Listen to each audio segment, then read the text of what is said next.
ഞാൻ അറിഞ്ഞ നബി അത് ഒരു അത്ഭുതമാണ്. അദ്ദേഹം എത്ര വലിയ പ്രവാചകനായിരുന്നാലും ആദ്യം അദ്ദേഹം മനുഷ്യനായിരുന്നു.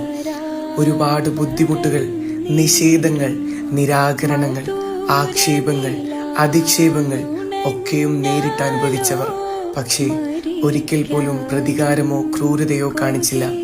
അദ്ദേഹം ഒരിക്കൽ പറഞ്ഞിരുന്നു, ഞാൻ അഭിഷേകിക്കപ്പെട്ട രാജാവല്ല, ഞാൻ പൊടിവാരിയ ആഹാരം കഴിക്കുന്നൊരു ദാസനാണ്. പ്രായമായൊരു സ്ത്രീ കാണാനെത്തുമ്പോൾ ഭയന്നുപോയി. അദ്ദേഹം ഒറ്റവാക്കിൽ പറഞ്ഞു, ഭയപ്പെടേണ്ട, ഞാൻ രാജാവല്ല, ഞാൻ നിങ്ങളെപ്പോലെ ഒരു മനുഷ്യനാണ്. അദ്ദേഹം വിശ്വസിച്ചവർക്ക് അഖില മനുഷ്യരിൽ ഏറ്റവും കരുണയുള്ളവനായിരുന്നു.